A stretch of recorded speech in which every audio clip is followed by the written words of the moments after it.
মিজানুর রহমান আজহারীর নাম ধরে ধরে বিষদগার চালাচ্ছে। এই ময়দানে এতদিন পর্যন্ত প্রায় 17 বছর কেউ কথা বলতে পারে নাই। সাফ কথা বলছি। এখন যারা এগুলো বলছেন জনগণকে বিভ্রান্ত করার জন্য, উনি অ্যাক্টিভ ভাবে কোন রাজনৈতিক দলের সাথে নাম লিখাননি। মাওলানা আজহারীকে যারা জামাতের প্রোডাক্ট বলে চালানোর কারণে মারা তো গেছে, আমার মনে হয় অলরেডিও জাহান্নামে চলেও গেছে। এখানে আসার পরে কেন জানি শূন্য শূন্য লাগছে। লক্ষ লক্ষ মানুষ আমরা হাজির হয়েছি। নবীজির এই হাদিসটা মনে পড়ছে। বিশ্ব নবী জানিয়েছিলেন সুন্দর একটা ঘর, একটা বিল্ডিং, একটা লোক এসে দেখে চারিদিকে ঘুরতে ঘুরতে পুরাটা ঠিক আছে, একটা কোনা একটা ইট নেই। নবীজি বললেন ওই ইটটা হচ্ছে আমি, আমাকে দিয়ে পুরা বিল্ডিংটা কমপ্লিট করা হয়েছে। 100 বছরের ইতিহাস, বাংলাদেশে ইসলাম এসেছে যে লাইন দিয়ে, তার ভেতরে চট্টগ্রাম অন্যতম। এই জনপদে যিনি কোরআনে কারিমের কথা বলতেন, বাইতুল শরফের পীর, বিশিষ্ট মনীষী, আন্তর্জাতিক খ্যাতি সম্পন্ন একজন ব্যক্তিত্ব, আলহাজ মাওলানা আব্দুল জব্বার, আল্লাহ রাব্বুল আলামিন তার গোলামের কবরটাকে জান্নাতুল ফেরদাউস বানিয়ে দেন, বলেন আমিন। এখানে কথা বলতেন চট্টগ্রামের সিংহপুরুষ মাওলানা সিদ্দিক আজাদ হাফিজাহুল্লাহ। নাম না জানা হাজার হাজার আলেমরা এখানে আপনাদের সামনে কোরআনে কারিম নবীর হাদিস থেকে আলোচনা রেখেছেন। যারা বিদায় নিয়েছেন, কবরে আছেন, আল্লাহ জান্নাতুল ফেরদাউস দান করেন। যারা এখনো বেঁচে আছেন, হায়াতে তাজ্জেবা সিহাতে কুল্লিয়া আল্লাহ যেন দান করেন, বলেন আমিন। যাকে পেলে আমরা সত্যি ধন্য হয়ে যেতাম, আজকের এই ময়দানটা পরিপূর্ণ হয়ে যেত। 3টা বছর আমি ফাঁসির কন্টেন্ট ছেলে কাটিয়ে আসলাম, তার পাশের বিল্ডিংয়ে ছিলাম। উনি ছিলেন 1 নম্বরে, আমি ছিলাম 4 নম্বরে, মাত্র একটা দেওয়াল মাঝখানে। বিশ্বনন্দিত মুফাসসির কোরআন আল্লামা দেলাওয়ার হোসাইন সাইদি রহমতুল্লাহ আলাইহি, আল্লাহ রাব্বুল আলামিন তার গোলামের সারা জীবনের একটা দোয়া, আল্লাহুম্মা ইন্নী আসআলুকা শাহাদাতান ফি সাবিলিক। হে আল্লাহ, তুমি আমাকে সাধারণভাবে মরণ দিও না, শাহাদাতের মরণ দিও। আমি জেলখানায় যতবার সাক্ষাৎ পেয়েছিলাম, যে কয়বার তার কাছে যেতে পেরেছিলাম, বারবার বলতেন, হামজা, আল্লাহ আমাকে যেন সাধারণভাবে মরণ না দিয়ে শাহাদাতের মরণ দেয়।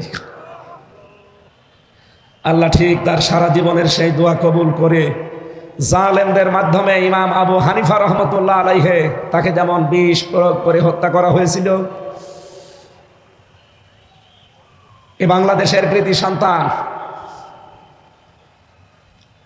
তাফসীরুল কোরআন মাহফিল, এই শব্দটার সারা বিশ্বে যার নামে পরিচিত, তিনি শহীদ আল্লামা দেলাওয়ার হোসাইন সাইদি।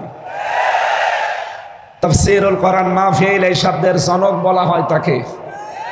গণিতের জনক একজন আছে, ইতিহাসের জনক আছে, পৃথিবীর প্রত্যেকটা জিনিসের জনক আমরা আলাদা আলাদা বানিয়েছি। আমার যতটুকু জ্ঞান বা ধারণা, বাস্তবতা আমি দেখেছি, বাংলাদেশের তাফসীর মাহফিল এটা বললে আল্লামা সাইদির নাম চলে আসে। সেই শহীদ আল্লামা সাইদি সাহেবকে আমরা হারিয়ে ফেলেছি। রব্বুল আলামিন তার কবরটাকে যেন জান্নাতের সুউচ্চ মাকাম দান করেন, জান্নাতুল ফেরদাউসে একেবারে সর্বোচ্চ চূড়ায় আল্লাহ তাকে যেন পৌঁছিয়ে দেন। তার সারা জীবনের কোরআন প্রচারের খেদমত আল্লাহ কবুল করেন। দল, মত, জাতি, বর্ণ, ধর্ম নির্বিশেষে আজকের এই অনুষ্ঠান, এটা শুধু চট্টগ্রাম মুসলমানদের অনুষ্ঠান নয়, হাদা বায়ানুল লিন্নাস হুদাল লিন্নাস, মানুষ পদবাচ্য আমরা যারা বিবেচিত, সবার জন্য আজকের এই অনুষ্ঠান উন্মুক্ত। সুতরাং অন্যান্য ধর্মের যারা এসেছেন তাদেরকেও আমরা কোরআনের অনুষ্ঠান থেকে ওয়েলকাম জানাচ্ছি, স্বাগতম জানাচ্ছি। সম্মানিত উপস্থিতি, গতকাল আমার মাহফিল ছিল চুয়াডাঙ্গা। ওদের সাউন্ড সিস্টেমটা ভালো ছিল না, চাপ দিয়ে কথা বলতে গিয়ে কণ্ঠটা বসে গেছে। মুসাফির অবস্থায় আছি, অসুস্থ অবস্থায় আছি, এখনো মাজলুম অবস্থায় আছি, কারণ বিভিন্ন জায়গায় জালেম নেই, কিন্তু মুনাফিকদের দ্বারা বাধাপ্রাপ্ত হচ্ছি। সেই হিসাবে এই লক্ষ লক্ষ আল্লাহর বান্দা বান্দীদেরকে নিয়ে একটু দোয়া চাই, আল্লাহ যেন আমার কণ্ঠটা অন্তত 1.5 ঘন্টার জন্য তিনি ছেড়ে দেন। আরো জোরে বলেন আমিন। যে আল্লাহ আমাদের কোরআন শোনার জন্য নিয়ে আসলেন, আল্লাহ আমাদেরকে 5টি জিনিস দিয়েছেন। এই 5টি নিয়ামতের ভেতরে পৃথিবীতে আমরা মিলিয়েছি। বিজ্ঞান প্রমাণ করেছে এই পাঁচটা বিষয় দুনিয়ার কারোর সাথে কারো মেলে নাই, কিয়ামত পর্যন্ত মিলবেও না। তার ভেতরে এক নম্বরে এই যে কথা বলতে পারছি, কণ্ঠের স্বর। যতই কাছাকাছি মনে হোক জীবনেও একরকম পাবেন না। বিজ্ঞান জানাচ্ছে এই কথা তৈরি হওয়ার জন্য কণ্ঠনালীর ভেতরে 27টা স্তর পার করা লাগছে।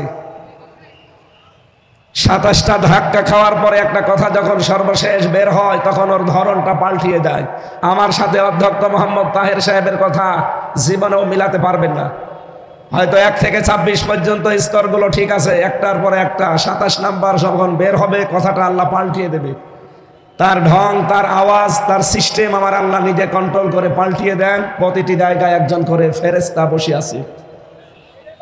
দ্বিতীয় নম্বরে আমরা পেয়েছি বিজ্ঞান ভিত্তিক এই যে আমাদের জহব্বা, এই জহবার ভেতরে 1,17,000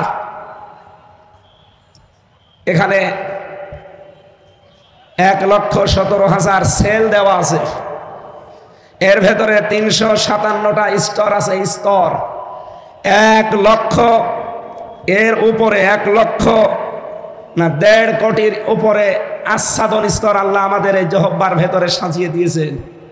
আপনি যদি 1.5 কোটি খাবার এই পৃথিবীতে খেতে থাকেন, এক একটা জিনিসের স্বাদ এই জহব্বা আলাদা আলাদা বলে দিতে পারবে।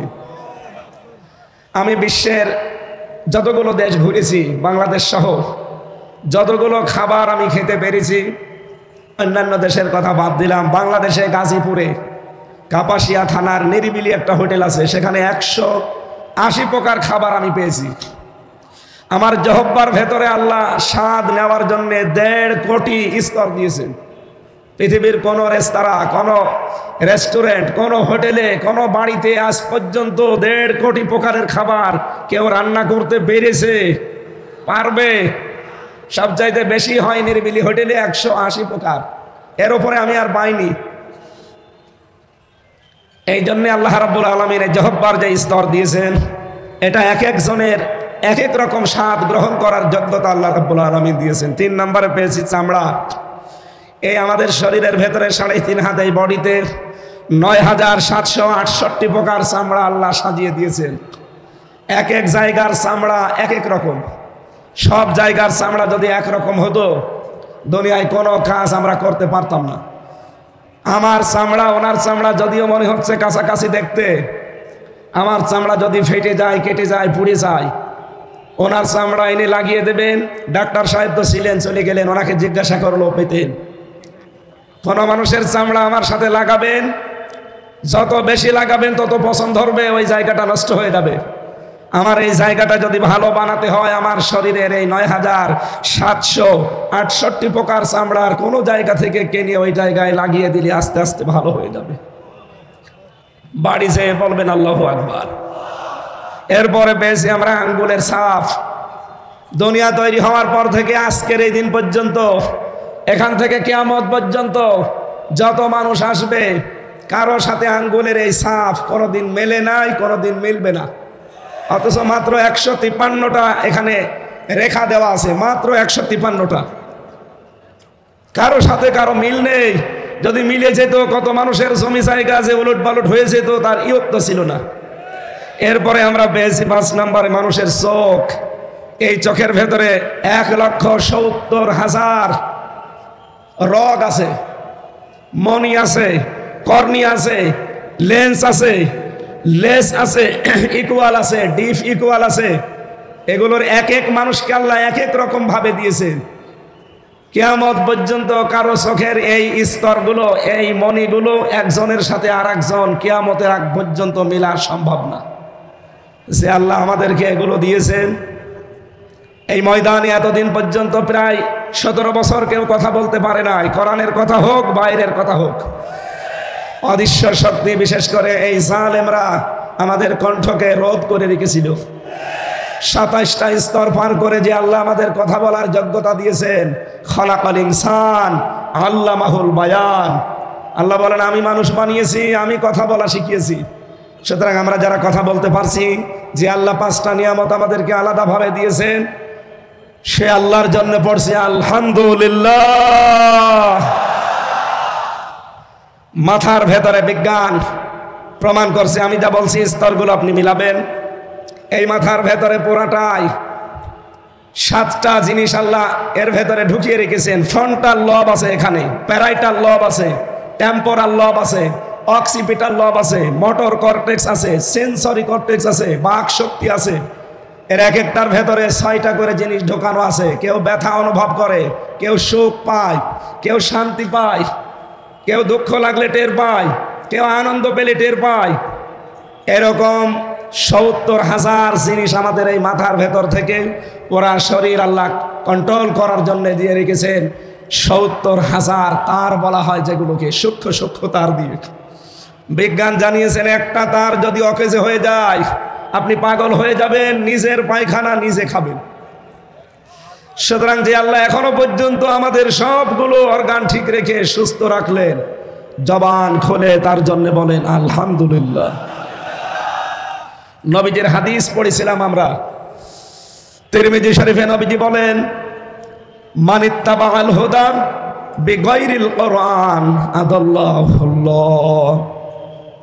পৃথিবীতে যেই লোকটা আল্লাহর পাঠানো এই আখেরি কালাম কোরআনে কারিম বাদ দিয়ে কোন জায়গায় হেদায়েত পাওয়ার জন্য ছুটে যাবে, তার নিয়ত যদি ভালোও থাকে আল্লাহ নিজে দায়িত্ব নিয়ে তাকে গোমরা বানিয়ে দেবে।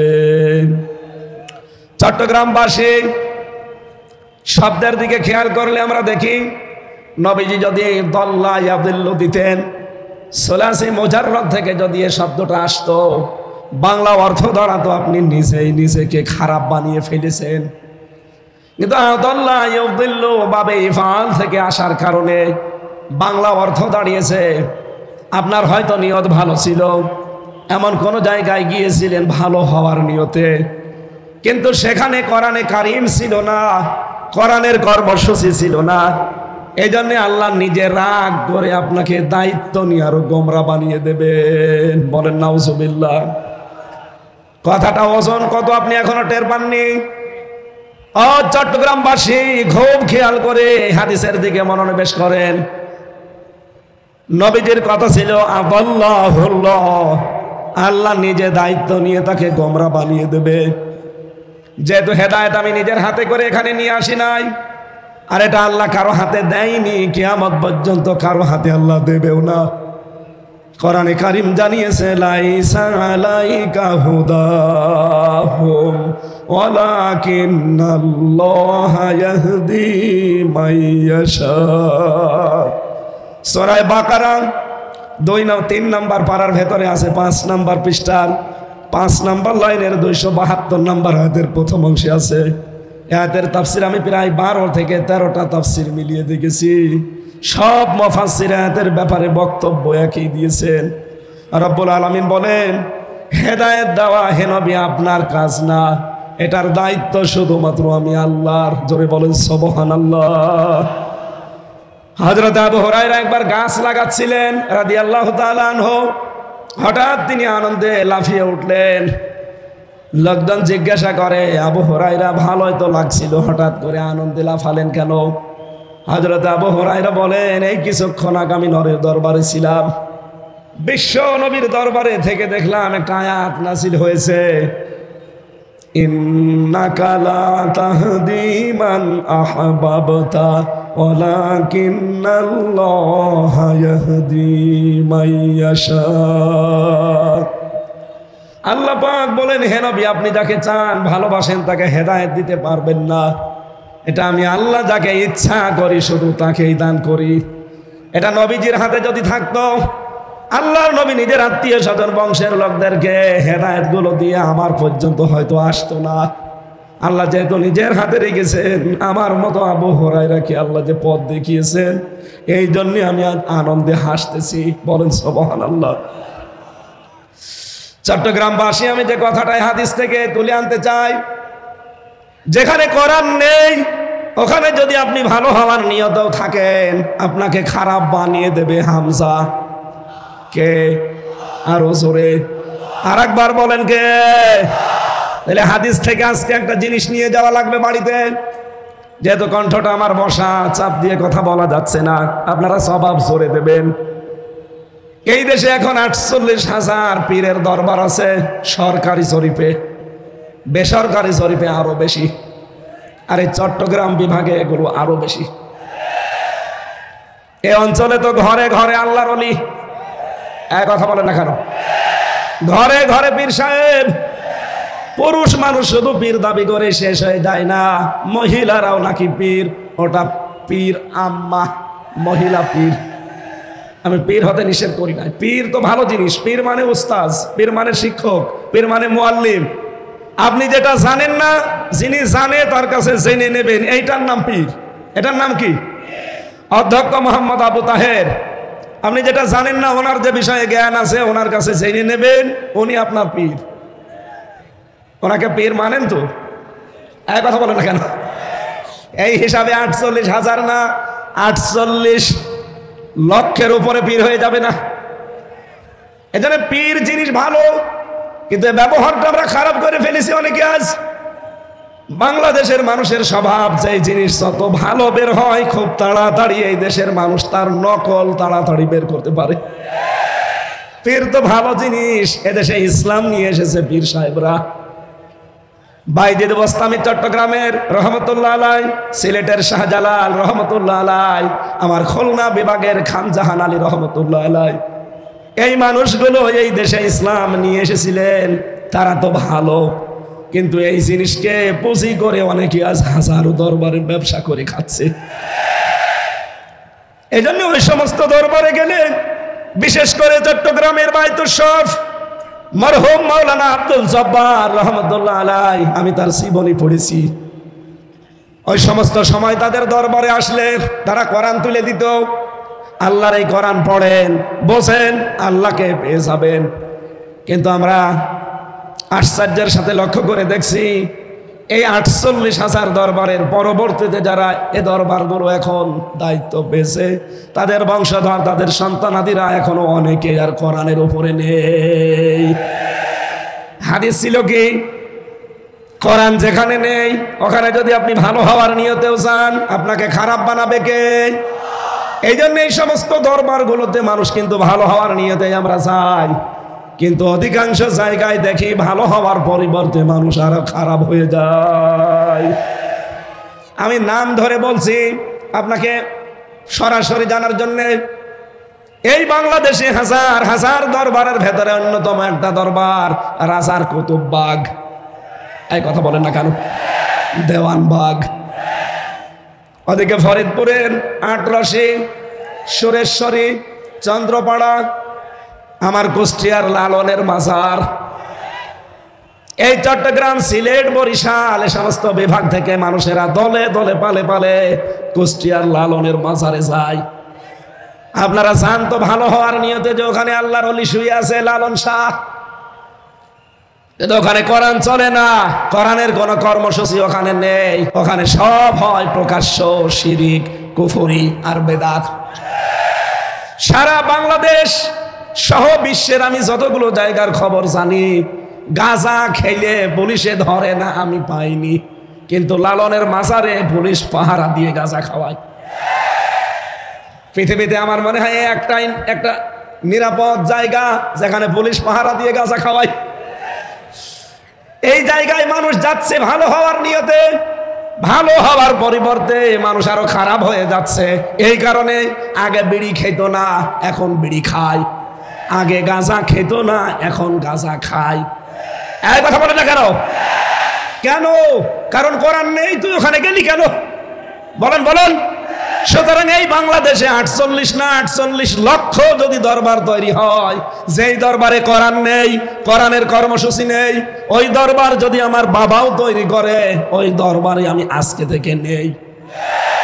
কারা কারা সিদ্ধান্ত নিয়ে বাড়ি যেতে পারবেন দেখি হাত তোলেন মুসলমান। লিল্লাহে তাকবীর।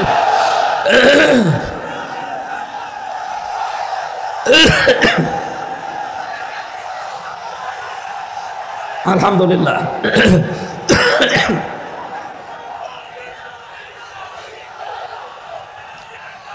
আমার ভাইরা,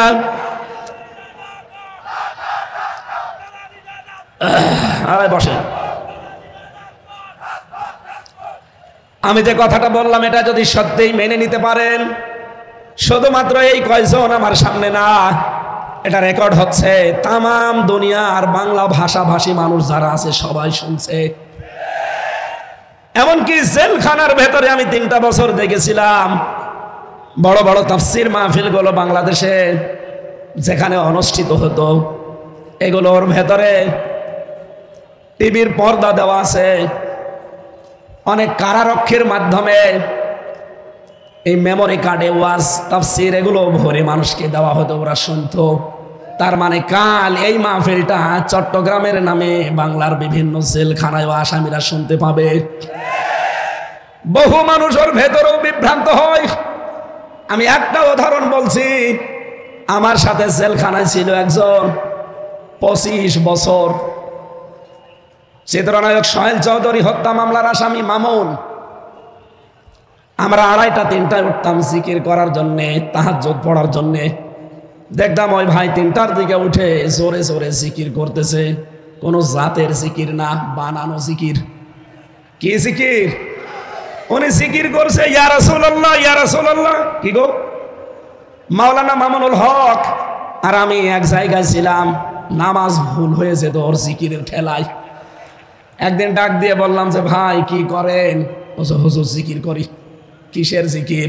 রসুলের এশকে। ও, আপনি ইয়া রাসূলুল্লাহ, ইয়া রাসূলুল্লাহ জিকির পেয়েছেন কোথায়? বলছে আমার এই জেলখানায়, আমার রুমে একজন সবুজ পাগড়ি মাথায় দেওয়া মাইজ ভান্ডারী বাবার মুরিদ এসেছিল। উনি আমাকে এই জিকির শিখিয়েছে যে তাড়াতাড়ি যদি বের হতে চান তাহলে ইয়া রাসূলুল্লাহ জিকির করেন। মাওলানা মামুনুল হক আর আমি 2 জন বললাম যে ভাই ইয়া রাসূলুল্লাহ বলে কোনো জিকির নেই, জিকির একটা ইবাদত। রাসূলের নামে আপনি দরুদ শরীফ পড়তে পারেন, কিন্তু জিকির যদি করতে হয় এই পৃথিবীতে একমাত্র করা লাগবে আমার আল্লাহর নামে। কোরআনে কারীম জানিয়েছে ওয়াল্লাযীনা লা ইয়াদউনা মা'আল্লাহি ইলাহান আখার।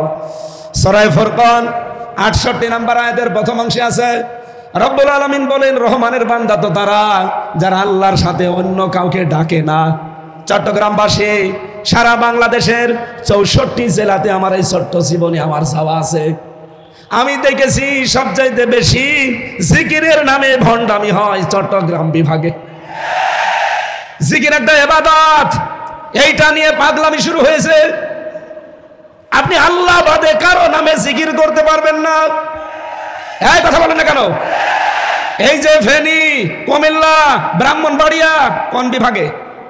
চট্টগ্রাম। বলেন বলেন, এখান থেকে জিকির গুলো বেশিরভাগ আবিষ্কার হয়। এরা আল্লাহর নামে কিছুক্ষণ জিকির করার পরে দেখি জিকির করে ইয়া রাসূলুল্লাহ, ইয়া আলী বাবা, দয়াল বাবা, কেল্লা বাবা, ফতে বাবা, শাহ আলী বাবা। সাবধান মুসলমান, এদের পরবর্তীতে 69 নম্বর আয়াত ইউদাআফ লাহুল আযাবু ইয়াউমাল কিয়ামাহ। আল্লাহ পাক বলেন আমার নামে জিকির করে আর পাশাপাশি অন্য কাউকে যারা জুড়ে ডাকে তাদের শাস্তি হবে ডবল। এদের লাইভ চলছে, আমি জানি ওনাদের কানেও যাচ্ছে। ও চট্টগ্রামের মুসলমানেরা, আপনার হাতে পায়ে ধরে বলছি আমি আপনাকে বাঁচাতে চাই। আমি কোরআন দিয়ে দলিল দিয়েছি। আপনি যে বাবার কথা মতো জিকির করেন, উনি যদি কোরআনের দলিল দিতে পারে আমি আজকে আয়াত পড়বো না, আর বাদ দিয়ে দেব। কিন্তু আপনাকে কোরআনের দলিল দেওয়া লাগবে। কথা বলেন ঠিক কিনা? কিসের কেল্লা বাবা, কিসের ফতে বাবা, কিসের শাহ আলী বাবা? কোন বাবার নামে দুনিয়ায় জিকির নেই। জিকির হবে কার নামে? এমনকি লাভ ফাল দেওয়া জিকিরে নেই। জিকির হবে মনে মনে, কান্না জড়িত কণ্ঠে, মৃদু আওয়াজ দিয়ে, আবেগ দিয়ে। সূরা আরাফের 205 নম্বর আয়াতে 6 নম্বর আয়াতে আল্লাহ দলিলগুলো দিয়েছেন, আর আপনি বানিয়ে নিয়েছেন। এত জোরে জোরে লাফান, ফেরেশতারা পর্যন্ত আশ্চর্য হয় আসলাম কোন দেশে। সাবধান, আজকে থেকে আর জিকির করা যাবে না আল্লাহ বাদে অন্য কোন নামে। জেলখানায় 25টা বছর ওই লোকটা, সে একটা মাসলুম মানুষ হয়ে গেছে। তাকে আপনি একটা ভালো জিকির শিখিয়ে দেবেন না, একটা নতুন আবিষ্কার করা জিকির আপনি শিখিয়ে তার জীবনটা আপনি ভুল পথে ঠেলে দিলেন। নিজেও তো জাহান্নামে যাচ্ছেন, ওই মানুষটাকেও সাথে নিয়ে যাচ্ছেন। এই কথা বলেন না কেন? সুতরাং বাংলাদেশে আলেম নামে কিছু জালেম পয়দা হচ্ছে, আমি নাম নিতে চাই না, তাদের আমার ঘৃণা লাগে। এই মানুষগুলো আজিয়ালি বাবা, শালি বাবা, কেল্লা বাবা, ফতে বাবার নামে জিকির করে আপনাদেরকে দিয়েও করায়। ওরা জাহান্নামে যাচ্ছে, যাক, ওদের শাস্তি হবে ডবল। আপনি আমি ওদের সাথে যেতে চাই? বলেন। সুতরাং আজকে সিদ্ধান্ত নিয়ে যারা হাত তুলেছেন, কোরআন যেখানে নেই আমি ওখানে আজকে থেকে আর নেই, তাহলে হেদায়েত আপনাকে আমার আল্লাহ দেবে। দ্বিতীয় পয়েন্টে পেয়েছি, বাংলাদেশে এখন 48টা রাজনৈতিক নিবন্ধিত দল, এর বাইরে আরো আছে নিবন্ধনের বাইরে, সব মিলে প্রায় 84টা হবে। যতগুলো দল এই দেশে রাজনীতি করছে, যেই দলের কর্মসূচিতে কোরআন নেই, কোরআনের কর্মসূচি নেই, আল্লাহর কসম আপনি যদি ভালো হওয়ার নিয়তেও সেখানে থাকেন, নিজে আল্লাহ দায়িত্ব নিয়ে আপনাকে আরো খারাপ বানিয়ে দেবে।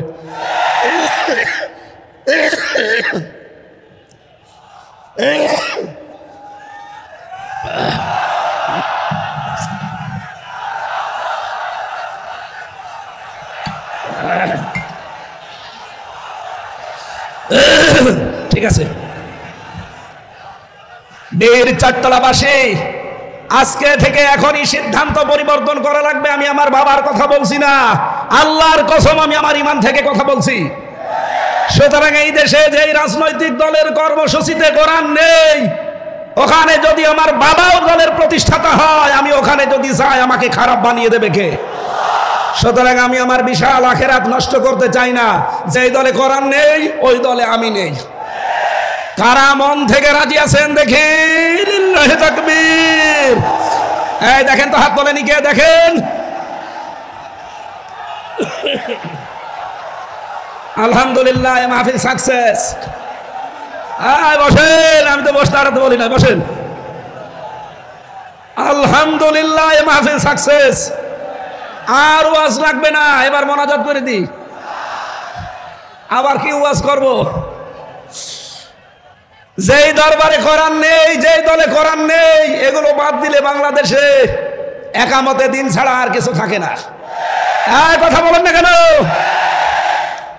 দল মত নির্বিশেষে হাদিসের এই উপরে আমল করার তৌফিক কামনা করছি, আল্লাহ যেন দান করেন, বলেন আমিন। আমার আজকের আলোচনার বিষয়, না আমি চালাবো তো অবশ্যই, আমি এমনি বললাম। আমার কণ্ঠটা শুধু মানে সাপোর্ট দিচ্ছে না তাই। আসলে কালকে চুয়াডাঙ্গা জেলা তো গরিব জেলা, ওদের মাইক ওই রকম বাদাম বেচা মাইক, ওরা আমার কণ্ঠটা নষ্ট করে দিয়েছে। ও জেলায় আর যাওয়া যাবে না, শ্বশুর বাড়ি আমার ওই জেলায়, আমার বাবারও শ্বশুর বাড়ি, আমারও শ্বশুর বাড়ি, এই জন্য বেশি বদনাম আর করা যাচ্ছে না। কিন্তু আমার বাবার শালারা, আমার শালারা আমার কণ্ঠটা কালকে ওরা নষ্ট করে দিয়েছে। আমি এত আশা নিয়েছিলাম যে আজকে চট্টগ্রামের এই ঐতিহাসিক প্যারেড ময়দানে একটা নতুন বিষয়ের ওপরে আলোচনা করবো আপনাদের সামনে, কিন্তু কণ্ঠ সাপোর্ট করছি না। জোরে কথা বললে এই যে স্তরগুলো ভেঙে যাচ্ছে। কয়টা স্তর পার করে কথা হয়? একটু মাঝে মাঝে ঝামেলা হলে আপনারা কিছু মনে করেন না, আসলে সাপোর্ট দিচ্ছে না। 3টা বছরে জালেমরা এমন কোনো টর্চার করে নাই, ফাঁসির ওই কন্ডের ছেলে আমরা 11 ঘন্টা টাঙিয়ে মাজায় দড়ি দিয়ে পিটিয়েছে। খাবার দাবার তো দিতই না, ওই যেন মরে না যায় তাই, যোগাযোগ বিচ্ছিন্ন। আমার দিকে সিসি ক্যামেরা তাক করা, কেউ যেন আমার সাথে কথাও না বলে। আর দায়িত্বে দিতেও আমার কারারক্ষী যারা, দেবদুলাল, সুব্রত বালা, কাঞ্চন কুমার, অসিত রায়, তো সব আল্লাহর ওলি। এর কাছে আলেমি কি আর জালেমি কি? ওর কাছে তো 2-1টা কোরআন হাদিসের কথা বলবো, ও তো আল্লাহকে বিশ্বাস করে না।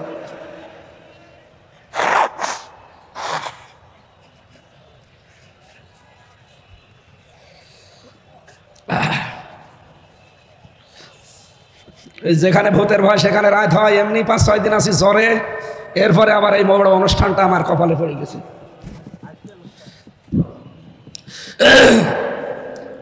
আমি এক কথায় জবাব দিলাম না, মাহফিল যা বলার হয়ে গেছে। কিন্তু আপনারা যদি এই 2টা কথা ঠিক রাখতে পারেন, আল্লাহর কসম এদেশে ইসলাম সামনে আমাদের চোখে আমরা দেখতে পাচ্ছি। কারণ বিজয় যদি আসে তাহলে 9টা লক্ষণ আল্লাহ মানুষকে দেখায়। সূরা নসরের প্রথম 2টা আয়াতে আপনি দেখবেন 2টা আছে, ইযা জা নাসরুল্লাহি ওয়াল ফাত, যখন আসবে আল্লাহর সাহায্য তখন আপনি বিজয় দেখতে পাবেন। বিজয়ের চিহ্ন, নমুনা, সিমটাম 9টা। কয়টা? তার প্রথমটা হচ্ছে ওয়ারাইতান নাস ইয়াদখুলুনা ফি দীনিল্লাহি আফওয়াজা। হে নবী, আপনি দেখবেন দলে দলে পালে পালে মানুষ ইসলামে প্রবেশ করছে। আপনি 2024 সালের আগস্টের 5 তারিখের আগ পর্যন্ত জরিপগুলো দেখবেন, বাংলাদেশ সহ ইন্টারন্যাশনাল যত জরিপ আছে এগুলোর খোঁজ খবর রাখা লাগবে আমাদের চোখ কান খোলা রেখে। এর আগের জরিপ আমি দেখেছিলাম, মাত্র 100 জনের 15 জন মানুষ চাইতো এদেশে ইসলাম কায়েম হোক। মাত্র 100 জনের 15 জন, তার ভেতরে হয়তো একজন আলহাজ শাহজাহান চৌধুরী আছে। এই 100 জনের 15 জনের ভেতরে উনি একজন। অথচ এই 5.5 মাসের ব্যবধানে ভয়েস অফ আমেরিকা, মাইক্রোসফট, আমেরিকার গোয়েন্দা সংস্থা 3 দিন আগের রিপোর্ট, ওরা বাংলাদেশ সহ বিশ্বের যতগুলো দেশ নিয়ে রিপোর্ট করে, ওরা তো আর আমাদের মামাতো ভাই খালাতো ভাই না। এই কথা বলেন না কেন? কোরআনের বর্ণনা, লাতাজিদান্না আশাদ্দান নাস আদাওয়াতাল লিল্লাযিনা আমানুল ইয়াহুদা ওয়াল্লাযিনা আশরাকু। হে নবী, আপনি মুসলমানদের চরম এবং পরম শত্রু, দুশ্মন হিসাবে 2টা জাতিকে দুনিয়ায় দেখবেন, জঘন্যতম দুশ্মন। একটা হচ্ছে ইহুদি আর একটা মুশরিক। ইহুদি তো আছেই, মুশরিক বলতে এখানে খ্রিস্টানরাও, কারণ তারা 3 খোদায় বিশ্বাসী। পৃথিবীতে শুধু মুসলিম বাদ দিয়ে 4,500 ধর্মের লোক আছে, সবাই প্রকারান্তে মুশরিক। এই কথা বলেন না কেন? সেই হিসাবে তারা যেহেতু মুশরিক, ওরা কখনো মুসলমানের কোনো উপকার হোক এমন খবর প্রকাশ করা ওদের দ্বারা সম্ভব না। কিন্তু সত্যটা প্রকাশ করে দিয়েছে। আমেরিকার গোয়েন্দা সংস্থা জানিয়েছে বাংলাদেশে 3য় একটা ইসলামপন্থী শক্তির উত্থান হতে যাচ্ছে। এই দেশে এখন 100 জনের 58 জন মানুষ চাচ্ছে যে দেশে ইসলাম কায়েম হোক।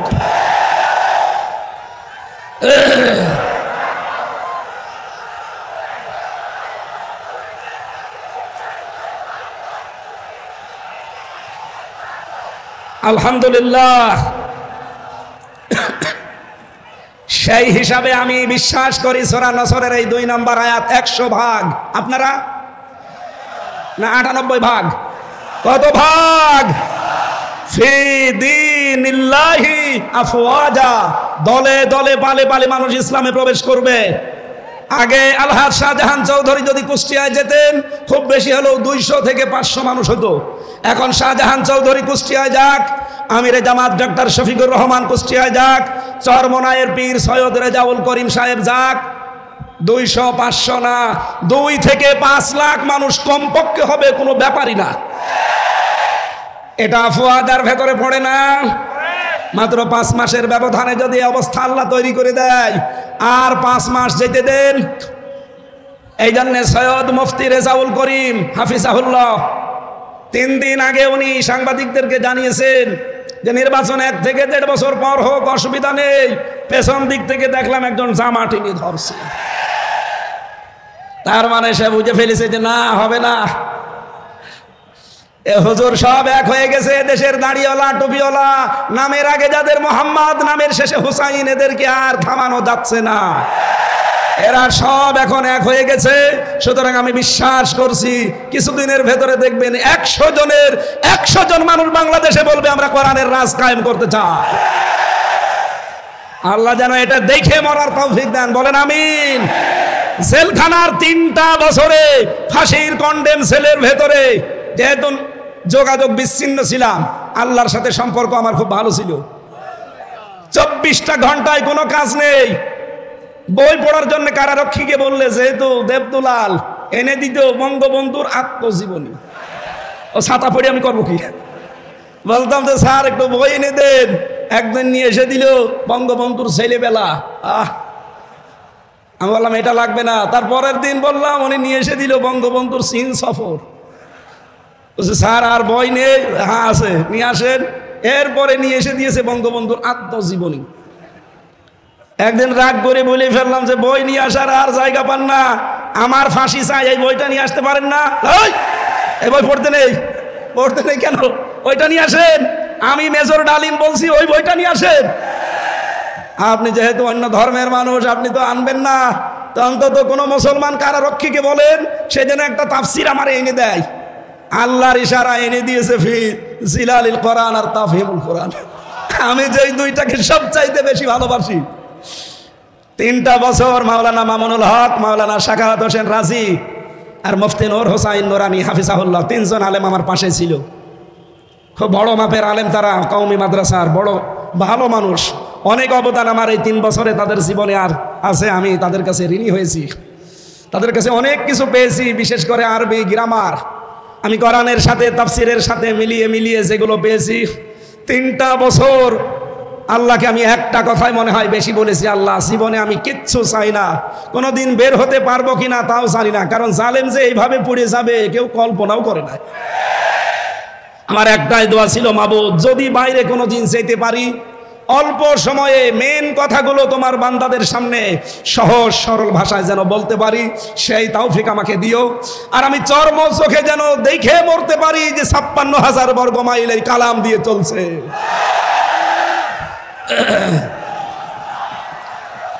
আলহামদুলিল্লাহ। যেহেতু আমি মাসলুম ছিলাম ওই সময়, 3টা বছরই আমি প্রায় অসুস্থ ছিলাম। মাঝে মাঝে কারারক্ষীদেরকে কিছু হাদিয়া তৌফা দিয়ে বলতাম যে ভাই কিচ্ছু চাই না, শুধু আল্লামা সাইদির, উনি যেহেতু হাসপাতালে থাকে মাঝে মাঝে, আমার একটু হাসপাতালে নিয়ে চলেন, অন্তত 10-15 মিনিট সময় পাই, আল্লাহর ওলির কাছ থেকে শেষ কিছু কথা শোনা যাবে। উনি আমার শেষের দিকে 10টা মিনিট উপদেশ দিয়েছিলেন, হামজা আমার হয়তো জীবনে বের হওয়া যাবে কিনা জানি না, তবে যদি বাইরে যেতে পারো, আমার 2টা কথা বেশ ভালো মনে আছে, চট্টগ্রাম আর খুলনা, এই 2টা জায়গার নাম তিনি বলেছিলেন যে এই 2 জায়গায় যদি যেতে পারো, বাংলার জনগণকে এই 2 জায়গায় জানাবে কোনোদিন আমি কোরআনের কথা বলতে পিছপা হইনি, তোমারও নির্দেশ দিলাম কোনোদিন পিছপা হবা না। এটা আমার মাথায় হাত দিয়েছিল, আমার মনে হচ্ছে এখন ওনার হাত আমার মাথায় লেগে আছে। আমি ওনার এই কথাটা যেন মরণের আগ পর্যন্ত মেনে চলতে পারি, আল্লাহ তৌফিক দেন, বলেন আমিন। কারণ সেই জবান কোরআন বলে, ওই জবানে কোনো ভয় থাকা উচিত না। কথা বলেন। রব্বুল আলামিন বলেন, কিতাবুন উনজিলা ইলাইকা ফালা ইয়াকুন ফি সাদরিকা হারাজুম মিনহু লিতুনযিরা বিহি ওয়া যিকরা লিল মুমিনিন। বলেন আল্লাহু আকবার। সূরা আরাফের 2 নম্বর আয়াতে আল্লাহ বলেন, এই যে একখানা কিতাব হে নবী আপনাকে আমি দিলাম, কি করবেন এটা নিয়ে? মানুষকে যখন এটা দিয়ে সতর্ক করবেন, আপনার মনের ভেতরে যেন কোনো সংকীর্ণতা না আসে, কোনো ভয় ভীতি দ্বিধা দ্বন্দ্ব সংশয় সন্দেহ, এরকম 33টা অর্থ আছে এই শব্দের। আপনার মনের ভেতরে যেগুলো জায়গা না পায়, আমরা তো ওই মন নিয়েই কথা বলতে চাই, কিন্তু এই 15.5 বছরে ওই মন নিয়ে কথা বলতে গিয়ে সালেমরা আমারে আটক করে রেখেছিল। আমার মতো হাজার হাজার আলেমদেরকে তারা জেলখানায় আটক করেছিল। কথা বলেন ঠিক কিনা? কিন্তু আলেমদের কণ্ঠ রোধ করা গেছে। মুফতি জসিমউদ্দিন রহমানী 12 বছর পরে বের হয়ে আপনি তাকে থামাতে পেরেছেন। মাওলানা মামুনুল হক 3 বছর পরে বের হয়ে থামাতে পেরেছেন। আল্লামা সাইদি রহমতুল্লাহ আলাই 13 বছর পরে যদি বের হতেন তাকে থামাতে পারতেন না। এই জন্য আমরা চেষ্টা চালাবো হারাজন শব্দের হক আদায় করে কথা বলার। হারাজনের ব্যাখ্যা আমি পেয়েছি 2টা। 1 নম্বরে তাফসিরে ফি জিলালিল কোরআনে পাবেন, রব্বুল আলামিন বলেন, হে নবী আপনি যখন কোরআন প্রচার করতে যাবেন, অনেক মানুষ এমন আছে আপনার কণ্ঠে কোরআন শোনার পর ওরা না বুঝে মন খারাপ করতে পারে, এরকম মানুষ চট্টগ্রাম বিভাগে নেই? আছে। ওই যে শাহজাহান সাহেব বলছিলেন না যে আমরা আপনাদের শত্রু না, আপনারা বিভিন্ন দরবারের নাম নিয়ে বিভিন্ন কল্যাণের নাম নিয়ে কাজ করছেন, ইসলামের করেন, কিন্তু আসেন এই মাহফিলে। আপনাদেরকে আমরা কোরআনের দিকে ডাকি, আর এটা আমরা আন্দাজে ডাকি না। কুল হাদিহি সাবিলি আদউ ইলাল্লাহ আলা বাসীরাতিন আনা ওয়া মানিত্তাবা'আনি। সূরা ইউসুফের 108 নম্বর আয়াতে আল্লাহ বলেন, হে নবী আপনি বলেন এইটাই আমার পথ, এইটাই আমার, আমি মানুষকে আল্লাহর দিকে ডাকি, আমি আন্দাজে ডাকি না, আমি বুঝে শুনে ডাকি, এইটাই আমার পথ, এবং আমাকে যারা অনুসরণ করবে তাদের এই একই পথ। সেই হিসাবে আমরা আপনাদেরকে আহ্বান জানাচ্ছি, আপনি আসেন কোরআনের কাছে, কোরআন পড়েন, কোরআন বসেন। কিন্তু হারাজন শব্দের ব্যাখ্যাটা মিলে যায়। অনেক মানুষ দেখি না বুঝে না জানার কারণে আন্দাজে আমাদের উপরে মন খারাপ করে। আপনার সাথে আমার জমি জায়গা নিয়ে কোনো ভেজাল আছে? টাকা পয়সা নিয়ে ভেজাল আছে? বলেন বলেন। আপনি ইসলামকে বিদায় করে দিতে চান, নতুন ইসলাম আমদানি করতে চান, অথচ শান্তি কামনা করেন। কিয়ামত হয়ে যাবে, কিয়ামত হয়ে যাবে, আপনি শান্তি পাবেন না। এক দোকানদার, একটা ছোট্ট উপন্যাস পড়েছিলাম, এক দোকানদার, তার কর্মচারীর নাম হচ্ছে ইসলাম, তার একটা মেয়ে ছিল, নাম তার শান্তি। যেহেতু এক জায়গায় থাকে, ছেলে আর মেয়ে দুইজন এক জায়গায় থাকলে আকর্ষণ সৃষ্টি হতে পারে না। আল্লাহ 6টা জিনিসের প্রতি মানুষের আকর্ষণ তৈরি করে দিয়েছেন, তার ভেতরে 1 নম্বরে মহিলা, নারী। যেহেতু পর্দার বিধান মানে না, এই জন্য তাদের ভেতরে দেখা সাক্ষাৎ, প্রেম, মন দেওয়া নেওয়া। শেষ পর্যন্ত মালিক টের পাওয়ার পরে বলছে, দেখো আমার বাড়ির কর্মচারী আর আমার মেয়ের সাথে লাইন, আচ্ছা করে পিটিয়েছে, পিটিয়ে চাকরি শেষ করে বাড়িতে তাড়িয়ে দিয়েছে। ইসলাম চিন্তা করছে, মালিক তোমার এই শান্তির কারণে আজ আমি মার খেলাম, চাকরি হারালাম, দেখি ওই শান্তি কয়দিন বাড়ি থাকে। চট্টগ্রাম রেল স্টেশনে যে মোবাইলে কল দিয়েছে, শান্তি তুমি কোথায়? বাড়িতে। তাড়াতাড়ি চলে আসো, চট্টগ্রাম রেল স্টেশনে পালানো লাগবে। শান্তি ওর কথা মতো এসেছে, নিয়ে পালিয়েছে দুইজন আল্লাহর রাস্তায়। নাউজুবিল্লাহ, এটা কি আল্লাহর রাস্তা? শয়তানের রাস্তা। বিয়ের আগে যারা পালিয়ে যায়, কি আল্লাহর রাস্তায় যায় না শয়তানের? এই জন্য বিয়ের আগে প্রেম করা জায়েজ নেই, প্রেম হবে বিয়ের পরে। এই কথা বলেন না কেন?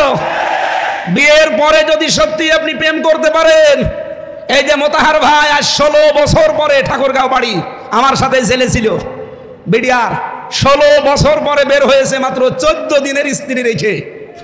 বিয়ের পরে মাত্র 14 দিন সংসার করে জেলে গিয়েছিল, 16 বছর জেল খাটার পরে কয়েকদিন আগে বের হয়েছে। এসে দেখে বউ এখনো যায়নি, ওই অবস্থায় আছে। ওনার প্রেম হয়েছিল বিয়ের আগে না, বিয়ের পরে। এখন সাংবাদিকরা বলছে, আপনি যে বিয়ে করেছিলেন কিভাবে, যে বৃত্তান্ত আসার সময় আমি শুনছিলাম। এই জন্য বিয়ের আগে যারা প্রেম করে ওদের 100 জনের 98টা সংসার টেকে না। এই কথা বলেন না কেন?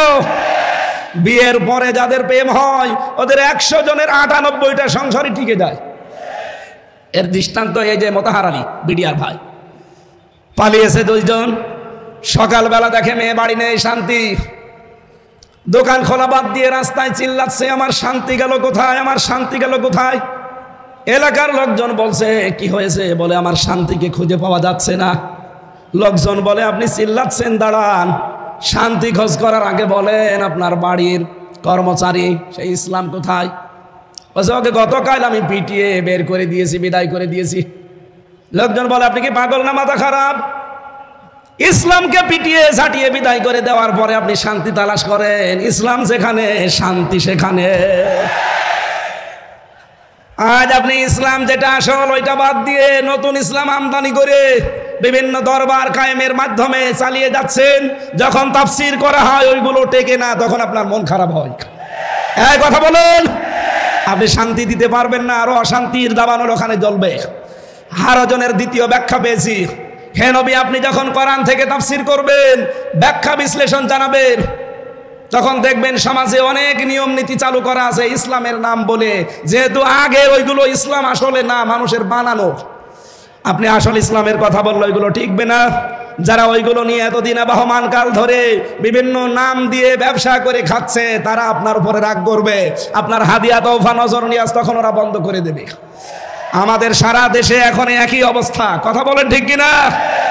কথা বলার আগেই এই 15.5 বছর তো কান পোড়া দিত, এখন কান পোড়া না দিলেও এই কথা বলে যে কোরআন থেকে আপনি কথা বলবেন, শুধুমাত্র কবরের কথা বলবেন। আরে ভাই, আপনি যে কবরের কথা বলার জন্য আমার কানের কাছে মুখ নিয়ে বলেন, কবরে তো সর্বপ্রথম শুরু হবে 3টা রাজনীতি। যারা আজ বলেন যে কোরআনের সাথে রাজনীতির সম্পর্ক নেই, আমার এই ছোট্ট মাথার ভেতরে 918 জায়গায় আয়াত পেয়েছি কোরআন দিয়ে রাজনীতি করা লাগবে। আমার চাইতে যারা বড় বড় মাথা নিয়ে বসে আছে ওনারা আরো বেশি পাবে। সুতরাং এই কথাগুলো যারা বলেন, আমার মনে হয় তারা কোরআন মানে কি তাও জানে না। ওদের পেটে যদি আপনি বোম মেরে বলেন যে কোরআন মানে কি, বলেন তো, বলতে পারবে না। আমার যতটুকু বিশ্বাস, যারা কোরআনের কথা শুনলে শুধু রাজনীতির গন্ধ খোঁজেন, এখন নতুন নতুন করে কিছু মানুষ তৈরি হচ্ছে। আগামীকাল যিনি আসবেন তার পেছনে অনেকে অলরেডি লেগে গেছে। বিশেষ করে আমার চুয়াডাঙ্গার একজন, চাঁপাইনবাবগঞ্জের স্বামী স্ত্রী 2 জন, কিশোরগঞ্জের এক আল্লাহর ওলি, আগে ছাত্রলীগের সভাপতি ছিল। হাসিনা নমিনেশন দেয়নি, তাড়িয়ে দিয়েছে, বাধ্য হয়ে এখন খয়রাতি আর একটা দলে যোগ দিয়েছে। এই 4 জনের কথা সারা বাংলাদেশে আমি শুনতে পাচ্ছি। মিজানুর রহমান আজহারীর নাম ধরে ধরে বিষদগার চালাচ্ছে। ডক্টর মিজানুর রহমান আজহারীর নামে জামাতের প্রোডাক্ট বলার কারণে আল্লাহ একজন জাহান্নামের কীট জাহান্নামে পাঠিয়ে দিয়েছে। এই কথা বলেন না কেন? সাবেক এক প্রতিমন্ত্রীকে জাহান্নামের কীট ওইটা, কারণ তার আদর্শ মুহাম্মদ রাসূলুল্লাহ ছিল না, ওর আদর্শ ছিল কোনো এক বাবা। এই কথা বলেন না কেন? সাফ কথা বলছি, বাংলাদেশে যার আদর্শ বিশ্ব নবী নয়, আপনি মরে গেলে বিনা হিসাবে বিনা বিচারে জাহান্নামে যাবেন। বিচারও লাগবে না, হিসাবও লাগবে না। আমি বানিয়ে বলছি। সূরা হুদ 12 নম্বর পারা 12 নম্বর পৃষ্ঠার 1 নম্বর লাইনের 98 নম্বর আয়াত। ইয়াকদুমু কওমাহু ইয়াউমাল কিয়ামাতি ফাআওরাদাহুমুন নার ইলা আখির আয়াত। যদিও আয়াতটা ফেরাউন সম্পর্কে নাজিল হওয়া, যত তাফসীর পড়েছি সব মুফাসসির আয়াতের বক্তব্যে সামারাইজ এইটাই দিয়েছেন, যেই দলের নেতা জাহান্নামে যাবে ওই দলের কর্মী সব তার সাথে জাহান্নামে যাবে। আপনি এবার বিবেককে জিজ্ঞাসা করে দেখেন, আপনার নেতা কি জান্নাত পাওয়ার মতো? আপনি এমন নেতার আদর্শ মানেন যার রাত 9টার পরে ঠিক মতো পা মাটিতে পড়ে না। তাল গাছকে ধাক্কা দিয়ে বলে, ভাই সাইড দিয়ে আর কতক্ষণ দাঁড়াবো? এই কথা বলেন না কেন? এই জন্য রাজনীতির গন্ধ না খুঁজে মাওলানা আজহারীকে যারা জামাতের প্রোডাক্ট বলে চালানোর কারণে মারা তো গেছে, আমার মনে হয় অলরেডি ও জাহান্নামে চলেও গেছে। কারণ তার আদর্শ যেহেতু বিশ্বনবী ছিল না, যার আদর্শ নবী মুহাম্মদ রাসূলুল্লাহ না, সে কোথায় যাবে? আরো জোরে বলেন। এখন যারা এগুলো বলছেন জনগণকে বিভ্রান্ত করার জন্য, উনি অ্যাক্টিভ ভাবে কোন রাজনৈতিক দলের সাথে নাম লিখাননি। কথা বলেন না কেন? আরো জোরে বলেন। আরে ভাই, এই গত 4 দিন আমরা যারা কথা বলছি, মাওলানা আব্দুল্লাহ আল আমিন, মাওলানা কামরুল ইসলাম সাঈদ আনসারী, সাজ্জেদ কামাল উদ্দিন জাফরি হাফিজাহুল্লাহ, আমি আমির হামজা সহ, যদি কোনো ট্যাগ আমাদের পেছনে দিতেন, তাও হয়তো কেউ বিশ্বাস না করুক, শয়তান হালকা বিশ্বাস করত। কিন্তু আপনি ওই লোকটার নামে এমন একটা ট্যাগ লাগিয়ে দিচ্ছেন, শয়তানও বিশ্বাস করে না। আল্লামা সাঈদের বিরুদ্ধে যে মামলাগুলো দিয়েছিল তার ভেতরে একটা ছিল ধর্ষণের মামলা। যেই মহিলাকে ধর্ষণের মামলা দেওয়ার জন্য ওই মহিলাকে নিয়ে এসেছে এই যে অ্যাডভোকেট তাজুল ইসলাম, উনি জিজ্ঞাসা করছে, মা আপনাকে আল্লামা সাঈদী ধর্ষণ করেছে? বলছে জি হ্যাঁ। আপনার জন্ম তারিখ কত, জন্মসাল? যে 1975। 1975 সালে আপনার জন্ম, আর 1971 সালে উনি আপনাকে ধর্ষণ করেছে। ওটা কি রুহের জগতে? এ পোড়াটা যে বানোয়াট, এটা আমি নিজের জীবন দিয়ে টের পেয়েছি। কারণ 3টা বছরে ওরা আমার এই বানোয়াট মিথ্যা একটা মামলা সাজিয়ে ফাঁসির কন্টেম ছেড়ে রেখে দিয়েছে। 3 বছর আমার জামিন দেয়নি, অথচ আগস্টের 5 তারিখের পর শুধু মামলাটা তুলতে দেরি। আদালত বলছে এ কি দেখে বিচার করব, এর ভেতরে তো কোনো মাল ম্যাটারেস নেই।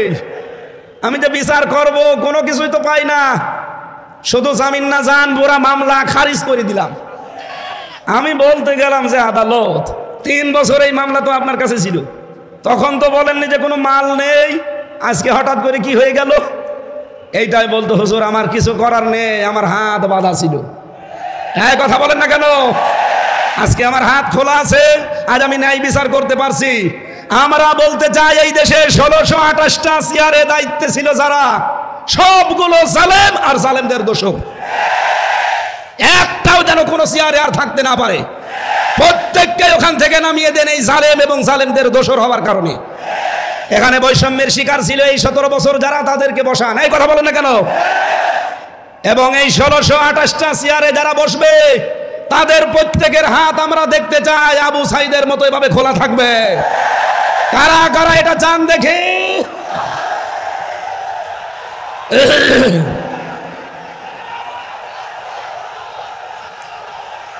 আলহামদুলিল্লাহ।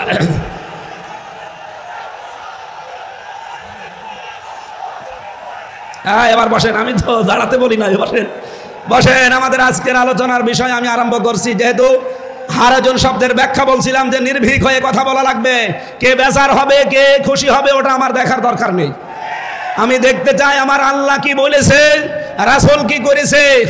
এই কথাটা বলেছিলেন বিংশ শতাব্দীর একজন মুজাদ্দিদ। এই যে এই বইটায় যার ছবি দেখতে পাচ্ছেন, মাওলানা সাজ্জেদ আবুল আলা মওদুদী রহমতুল্লাহ আলাইহি, তার এই কথাটা বিশ্বের হাজার হাজার লক্ষ লক্ষ মানুষের কলিজায় লেগেছে যে আমি ইসলাম মানতে গিয়ে কোনোদিন দেখিনি যে বাবা কি বলেছে, দাদা কি করেছে, পীর সাহেব কি বলেছে। না, আমি দেখতে পেয়েছি আল্লাহ কি বলেছে, রাসূল কি করেছে। আমরা তার এই কথাকে সামনে নিয়ে তাফসীরুল কোরআন মাহফিল লিখে দিয়েছেন। আমার তেলাওয়াতকৃত আয়াত সূরা বাকারার 278 নম্বর আয়াতটার উপরে ভিত্তি করে আমরা কথা বলবো। মুমিন জীবনের 7 দফা কর্মসূচি আমার আল্লাহ আমাদেরকে দিয়েছেন। মরণের আগে হলেও আমরা যেন এই 7 দফা কর্মসূচি দুনিয়ায় পালন করতে পারি, আল্লাহ তৌফিক দেন, বলেন আমিন। এই 7 দফা কর্মসূচি যদি আমরা পালন করতে চাই, এর এগেনস্টে, এর বিপরীতে আমাদের প্রকাশ্য শত্রু কে? আরো জোরে বলেন। শয়তানও 7টা কর্মসূচি খাড়া করে রাখবে। আজকের আলোচনার বিষয় মুমিনের 7 দফা কর্মসূচি বনাম শয়তানের 7 দফা কর্মসূচি। দেখি আমরা কোনটা নিতে পারি। আল্লাহ রাব্বুল আলামিন জানিয়েছেন, ইয়া আইয়ুহাল্লাযীনা আমানু আতিউল্লাহ ইয়া আইয়ুহাল্লাযীনা আমানুত্তাকুল্লাহা ওয়া যারু মা বাকিয়া মিনার রিবা ইন কুনতুম মুমিনিন। এই বসেন বসেন, খুব গুরুত্বপূর্ণ বিষয়, এখান থেকে আজকে নিয়ে বাড়ি যাওয়া লাগবে। আমার প্রথম মুমিন জীবনের কর্মসূচি দফা 1 নম্বরে আমার আল্লাহ দিয়েছেন, মুমিন যেই সমাজে থাকবে ওই সমাজে সুদ থাকতে পারবে না। এই জন্য আল্লাহ ইমানদারকে ডাক দিয়েছেন, ওহে যারা ইমানের দাবি করো আমাকে ভয় করো। ওয়াযারু মা বাকিয়া মিনার রিবা, সুদের যত বকে আছে সব ছেড়ে দাও। ইন কুনতুম মুমিনিন, যদি মুমিন দাবি করো। তাহলে মুমিন জীবনের 1 নম্বর দফা সুদ মুক্ত সমাজ তৈরি করা।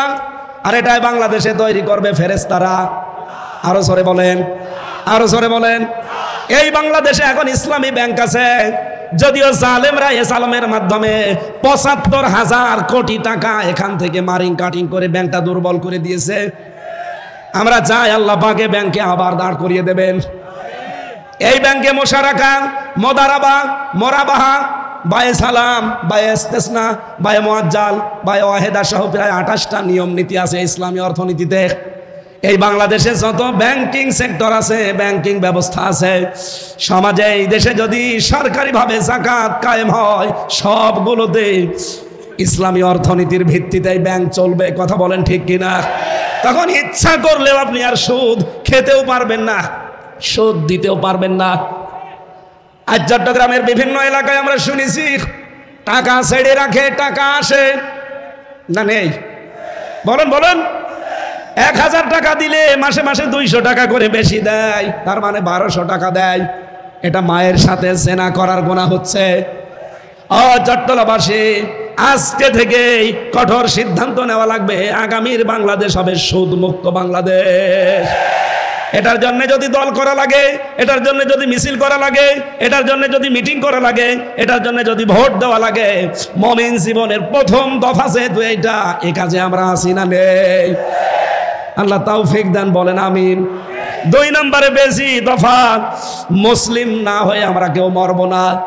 সূরা আলে ইমরানের 102 নম্বর আয়াতে আল্লাহ দলিল দিয়েছেন, ইয়া আইয়ুহাল্লাযীনা আমানুত্তাকুল্লাহা হাক্কা তুকাতিহি ওয়া লা তামুতুন্না ইল্লা ওয়া আনতুম মুসলিমুন। ওহে যারা ঈমানের দাবি করো, আমি আল্লাহকে ভয় করো যেভাবে ভয় করা উচিত, আর তোমরা মরবা না যতক্ষণ তোমরা মুসলমান না হতে পারো।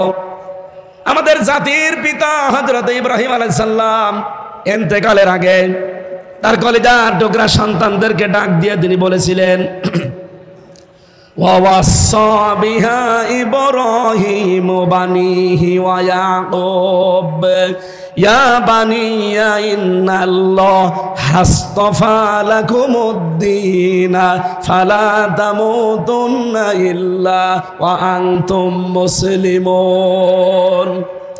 হযরত ইব্রাহিম এবং ইয়াকুব ইন্তেকালের আগে সন্তানদেরকে ডাক দিয়ে বললেন, কলিজার টুকরার সন্তানেরা, অবশ্যই আল্লাহ তোমাদের জন্য একটা দিনকে নির্ধারিত করেছেন, মনোনীত করেছেন। দিন মানে রাতের পরে যে দিন আসবে ওই দিন, ওটা ইসলাম। দিন মানে কি? আরো জোরে বলেন। ওই দিন তোমরা দুনিয়াতে মেনে চলবা। ফালা তামুতুন্না, আর মরবা না, ইল্লা ওয়া আনতুম মুসলিমুন, যতদিন মুসলমান না হতে পারো। এজন্য মুমিন জীবনের দ্বিতীয় দফা হবে মুসলিম না হয়ে আমরা মরব না। আল্লামা সাইদি রহমতুল্লাহ আলাইহি সারা জীবন যদি নিজে কোরআন পড়তেন, একটা শত্রু বাংলাদেশে পেতেন না। সারা জীবন যদি কোরআন বুঝতেন, একটা শত্রু তার থাকতো না। সারা জীবন যদি কোরআনে কারিম মেনে চলতেন, একটা শত্রু তার বাংলাদেশে থাকতো না। তিনি যেই বলেছেন এই কোরআন আমি নিজে পড়বো, নিজে বুঝবো, নিজে মানবো, শুধু তা না, এটা আমি মানুষকে মানাতে চাই। এই কথা বলুন। তখনই তার শত্রু হয়ে গেছে চট্টগ্রামের আলেমদের আলেম, হাজার হাজার আলেমের উস্তাদ, হেফাজত ইসলাম বাংলাদেশের সাবেক আমির মরহুম আল্লামা শাহ আহমেদ শফি রহমতুল্লাহ আলাইহি। যতদিন বলেছেন আমি কোরআন পড়বো, বুঝবো, নিজে মানবো, একটা শত্রু তার ছিল না। এদেশে অনেকে চিনতও না। যেই বলেছে না আমি এটা মানুষকে মানাতে চাই, তখনই তার নাম হয়ে গেছে তেতুল হুজুর। এই জন্য আমাদের এই দেশে আমি মুসলমান না হয়ে মরব না। এই কর্মসূচি হাতে নিলে অবশ্যই কিছুটা কিছু বাধা আসবে। সব বাধা আমি উতরিয়ে যাব, কারণ এটা আমার জীবনের দফা। 3 নম্বর দফায় পেয়েছি ওসিলা ধরতে হবে জিহাদকে। কাকে? সূরা মায়েদার 35 নম্বর আয়াতে দেখবেন, ইয়া আইয়ুহাল্লাযীনা আমানুত্তাকুল্লাহা ওয়াবতাগু ইলাইহিল ওয়াসিলাতা ওয়াজাহিদু ফি সাবিলিহি লাআল্লাকুম তুফলিহুন। বলেন আমিন। আল্লাহ ডাক দিয়েছেন, ইমানদাররা আমাকে ভয় করো আর আমাকে পাওয়ার জন্য একটা ওসিলা তালাশ করো। সেই ওসিলার নাম হচ্ছে জিহাদ। নাম কি? তাহলে আশা করা যায় তোমরা সফল হবে। বাংলাদেশে বহু মানুষ এই আয়াতটা নিজের দিকে টেনে টেনে ব্যাখ্যা করে, আমাদেরকে ভুল ইনফরমেশন দেয়। তারা বলতে চায় ওসিলা তালাশ করো মানে পীর ধরো। কোন তাফসিরে আমি এটা পাইনি, ওরা সব বানিয়েছে। ওসিলা শব্দের ব্যাখ্যা পেয়েছি আমি 3টা। ওসিলা মানে নেক কাজ, ওসিলা মানে কোরআন, ওসিলা মানে 3 নম্বরে নবীর সম্মান। আপনি পীর ধরা লাগবে পেলেন কোথায়? সুতরাং আল্লাহ পর্যন্ত পৌঁছানোর একটাই মাধ্যম আছে উত্তম, সেটা হচ্ছে জিহাদ। আর জিহাদ বলা হয় তাকে অন্যায় যেখানে, জিহাদ সেখানে। আজ বাংলাদেশের সবচাইতে বড় অন্যায় আরম্ভ হয়েছে চাঁদাবাজি। সুতরাং চাঁদাবাজি যেখানে, দলমত নির্বিশেষে ঐক্যবদ্ধ হয়ে প্রতিহত করা লাগবে সেখানে। এটার নাম জিহাদ। এইটার মাধ্যমে আল্লাহ পর্যন্ত যাওয়া যাবে। এটা আমাদের জীবনের 3 নম্বর দফা বানানো লাগবে মুমিন জীবনের। 4 নম্বরে বেশি সত্যবাদীদের সাথে থাকা লাগবে। সূরা তাওবা 119 নম্বর আয়াতে আছে, ইয়া আইয়ুহাল্লাযীনা আমানুত্তাকুল্লাহা ওয়া কুনু মা'আস সাদিকিন। ওহে যারা ঈমানের দাবি করো আমাকে ভয় করো, আর দুনিয়ায় যারা সত্যবাদী তাদের সঙ্গে থাকো। জোরে বলেন সুবহানাল্লাহ। সত্যবাদী পৃথিবীতে আল্লাহর দৃষ্টিতে তারা এই দুনিয়ায় যাদের সম্পর্ক কোরআনের সাথে আর কোরআন কায়েমের সাথে। আপনি তাফসিরে ফি জিলালিল কোরআন দেখবেন, এর ব্যাখ্যা আছে। 5 নম্বরের দফা পেয়েছি সদা সত্য কথা বলা লাগবে। সূরা হাসাবের 70 নম্বর আয়াতটা দেখবেন, ইয়া আইয়ুহাল্লাযীনা আমানুত্তাকুল্লাহা ওয়া কুলু কাওলান সাদীদা। ওহে ঈমানদারেরা আল্লাহকে ভয় করো, আর কথা বললে সোজা সরল সত্য কথা বলো। এ নির্দেশ কার? এই বাংলাদেশে যখনই আপনি এই দফাটা কায়েম করতে যাবেন যে আমি সত্য বই, মিথ্যা বলিব না, তখন হাজারো মিথ্যা বিচার বন্ধ হয়ে যাবে। আমি দেখেছি আমার বিরুদ্ধে 4 জন সাক্ষী এনেছিল প্রশাসন। এই জালেম সরকার কুষ্টিয়ার 4 জনকে বানিয়ে সাক্ষী নিয়ে এসেছিল আমার বিরুদ্ধে। তারা সাক্ষী দেওয়ার আগে পিপি তাদেরকে কোরআন শরীফ হাতে তুলে দিল। এটা তুলে দিয়ে বলছে যাহা বলিব সত্য বলিব, সত্য বই মিথ্যা বলিব না। অথচ এটা যে হাত থেকে সরে গেল দেখলাম পুরা যা বললো সব মিথ্যা কথা।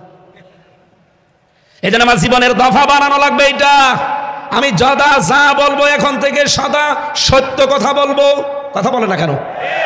6 নম্বরে আমি দফা পেয়েছি। মুমিন জীবনের এইটাই আমার মনে হয় আসল দফা। এখন থেকে বিশ্ব নবী মুহাম্মদুর রাসূলুল্লাহকে একমাত্র আদর্শ মানা লাগবে।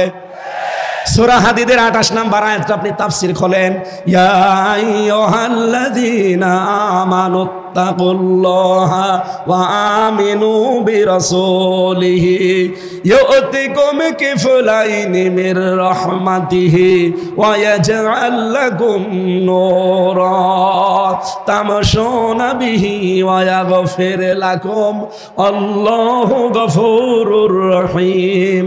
ওহে যারা ঈমানের দাবি করে আমাকে ভয় করো, ওয়া আমিনু বিরাসূলিহি, আর আমার রাসূলের উপরে ঈমান আনো। আই আতিউল্লাহ আতিউর রাসূল। এখানে তাফসিরে হাক্কানির ভেতরে মুফাসসির লিখেছেন রাসূলের উপরে ঈমান আনা মানে তার আদর্শ মেনে চলা। আমি এটা নিয়ে আগেই বলেছি আপনাকে জীবনের দফা বানাবেন এইটা। যাদের জীবনে রাসূল ছাড়া অন্য কেউ আদর্শ, আপনি আজকে লিখে নিয়ে যেতে পারেন। মরণের পরে কবরে দিলে বিশ্ব নবীকে যখন দেখিয়ে বলবে মান হাজার রাজুল, আপনি বলবেন লা আদরি, আমি চিনি না। কিন্তু আমি বলতে পারবো হাদা নবিয়্যুনা মুহাম্মাদুর রাসূলুল্লাহ সাল্লাল্লাহু আলাইহি সাল্লাম, কারণ আমি এই জীবনে বিশ্ব নবী বাদ দিয়ে কাউকে আদর্শ মানি না। আমাদের সবার জীবনে এই 6 নাম্বার দফা এখন থেকে থাকার দরকার আছে না নেই? কারা নবী ছাড়া অন্য কাউকে আদর্শ মানেন না তারা হাত তোলেন, লিল্লাহি তাকবীর। আলহামদুলিল্লাহ। বীর চট্টলবাসী 7 নাম্বার দফাটা আমাদের এবার শেষ দফা। এটা মুমিন জীবনের 7 নাম্বার দফা হচ্ছে এখন থেকে আখিরাতের পুঁজি তৈরি করে পাঠাবো। সূরা হাশরের 18 নম্বর আয়াতে আমার আল্লাহ দলিল দিয়েছেন, ইয়া আইয়ুহাল্লাযীনা আমানুত্তাকুল্লাহা ওয়াল তানজুর নাফসুম মা কদ্দামাত লিগাদ ওয়াত্তাকুল্লাহ ইন্নাল্লাহা খাবীরুম বিমা তা'মালুন। ওহে যারা ঈমানের ভয় করো, আমাকে ভয় করো। প্রতিটি ইমানদারের উচিত আগামীকাল তার কি পুঁজি তৈরি হচ্ছে এটা চিন্তা ভাবনা করে দেখা। আমি বলছি আবার আমাকে ভয় করো, তোমরা যা করো প্রতিটি জিনিসের খবর জানেন কে? এজন্য আমাদের জীবনের শেষ দফা, ফাইনাল দফা, সর্বশেষ দফা, এখন থেকে এইটাই সিদ্ধান্ত নেওয়া লাগবে আগামী দিনের প্রস্তুতির জন্য আমি কি পাঠাচ্ছি। আল্লাহর এক বান্দা চট্টগ্রাম বাজারে মনে করেন বাজার করছে, 100 টাকার নোট দিয়েছে দোকানদারকে। দোকানদার টাকাটা নিয়ে উলট পালট করে বলছে না এটা চলে না, নিয়ে যান, অন্য দিন দিয়ে যাবেন। যেই বলেছে চলে না উনি সেন্সলেস হয়ে পড়ে গেছে। লোকজন এসে বলছে কি দোকানদার এ বুজুর্গ মানুষটাকে আপনি মারধর করেছেন? বলছে না, আগে হোশ ফিরান। হোশ ফিরিয়েছে, সেন্সলেস হয়ে গেলেন কেন? আপনাকে মেরেছে দোকানদার। লোকটা বলে না, সেন্সলেস হলেন এই টাকাটা দিয়েছিল মানে উলট পালট করে দেখে বলছে এর মাঝে যে লাল দাগ থাকার দরকার ছিল একটা দাগ ওইটা নেই, এটা অসল টাকা, এটা চলে না। আমি চিন্তা করলাম আমারও তো জীবনের একটা 100 টাকার নোট আছে, তার নাম হায়াত। আমি যদি এখনই মারা যাই, কবরে আমাকে যদি আল্লাহ দিয়ে দেয়, জিজ্ঞাসা করে বান্দা তোর যে জীবন নিয়ে আসলি এই জীবনটা অসল। এর ভেতরে শয়তানের যে 7 দফা ছিল প্রত্যেকটাই পাওয়া যাচ্ছে। শয়তানের 7 দফার প্রথম দফা, শয়তান চায় মানুষকে শিরকে নিমজ্জিত করতে। যখন পারে না দ্বিতীয় দফায় যায় সে মানুষকে কুফরি করাতে। এটাও যখন পারে না 3 নম্বরে তখন সে মানুষকে দিয়ে বেদাত করায়। আর বাংলাদেশে এটা সবচাইতে বেশি। 4 নম্বরে ও মানুষকে যখন আর পারে না বেদাত করাতে তখন কবিরা গুনার দিকে নিয়ে যায়। এটাও যখন পারে না, যখন বারবার সগীরা গুনাহ করায়। এটাও যখন পারে না তখন ভালো অপেক্ষা নিম্ন কাজ যেটা সেইটা করায়। এইটাও যখন পারে না 7 নম্বরে তখন তাকে কষ্ট আর মুসিবতের ভেতরে ফেলে দেয়। কষ্ট মুসিবতের ভেতরে ফেলে দিয়ে তখন আল্লাহকেও ভুলিয়ে দেয়। মানুষ যখন কষ্ট মুসিবত বিপদের ভেতরে নিজের হাতে নিজে পড়ে যায়, কোনো বিপদ আপদ কিন্তু আল্লাহ মানুষের উপর দিতে চান না, সব আমাদের হাতের কামাই করা। যেই বিপদে পড়ে মুসিবতে পড়ে নিঃস্ব হতে থাকে গনার কাছে, আল্লাহ রাব্বুল আলামিন তখন তাকে আকাশের চাঁদ ও ঝলসনা রুটির মতো দেখায়, তখন তার ঈমানই নষ্ট হয়ে যায়। লোকটা ডাক দিয়ে বলছে আমি চিন্তা করলাম আমারও তো একটা 100 টাকার নোট আছে, আল্লাহ পাক যদি বলে বান্দা শয়তানের যে 7 দফা ছিল তোর আমলনামার ভেতরে জীবনের এই ভেতরে সব দফাগুলো পাওয়া যায়, শিরিক পাওয়া যায়, কুফরি পাওয়া যায়, বেদাত পাওয়া যায়, কবিরা গুনাহ পাওয়া যায়, বারবার সগীরা গুনাহ করতি সেটা পাওয়া যায়, সবগুলোই তো পাওয়া যাচ্ছে। এই অসল আমলনামা দিয়ে আমার বানানো জান্নাত তোকে দেওয়া সম্ভব না। তখন আমার কি হবে এই চিন্তা করে আমি সেন্সলেস হয়ে গেছি। আমি যখন একা একা থাকি মাঝে মাঝে আমার চিন্তা হয় রব্বুল আলামিন যদি বলে হামজা 2024 সালের ডিসেম্বর মাসের 31 তারিখ পর্যন্ত তোরে মাফ করে দিলাম, যা তোর জবাব দেওয়া লাগবে না। তোর এই 33 জানুয়ারি মাসের 1 থেকে আজকে 29-30 তারিখ, এই 30টা দিনের হিসাব দিয়ে তুই জান্নাতে চলে যা। আমার মাঝে মাঝে চিন্তা হয় একা থাকলে যে আমার এই 30 দিনের হিসাব দেওয়াও সম্ভব না। আপনারা পারবেন? এই জন্য 7 নম্বর দফাটা এখন থেকে আরম্ভ করেন, আখিরাতের জন্য কিছু পুঁজি তৈরি করে পাঠান। আমি সহ যারা এসেছি প্রত্যেককে আল্লাহ পাক এই 7টা দফা মেনে চলার তৌফিক দিন, বলেন আমিন। শয়তানের এই 7 দফায় ঝাঁটার বাড়ি দিয়ে আজকেই বিদায় নিতে পারি, আল্লাহ তৌফিক দেন, বলেন আমিন। আগামীকাল যেহেতু এর চাইতে আরো 10 গুণ মানুষ বেশি আসবেন আপনারা, আমি জানি। এক একজন অন্তত 4-5 জন করে নিয়ে আসবেন। ডক্টর মাওলানা মিজানুর রহমান আজহারি শ্রদ্ধাভাজন বড় ভাই আগামীকাল আসবেন। আমি আমার যতটুকু কণ্ঠ এবং স্বাস্থ্য দুইটাই আজকে শেষ, একটাও সাপোর্ট দিচ্ছে না, জোর করে আসলে হয় না। যতটুকু বলেছি এই গলার উপরে আর জীবনের উপরে জোর দিয়ে আল্লাহ আমাদেরকে মেনে চলার তৌফিক দিন। আগামীতে কোনো জায়গায় সুন্নতি ময়দানে আগামীতে এক জায়গায় আসবো ইনশাল্লাহ। এরপরে আরো বাঁশখালীতে আসার কথা আছে, যেখানে এখানে আসবো, কোরআন থেকে হাদিস থেকে কথা বলবো ইনশাআল্লাহ। আজকের মতো শেষ করছি, আমিন।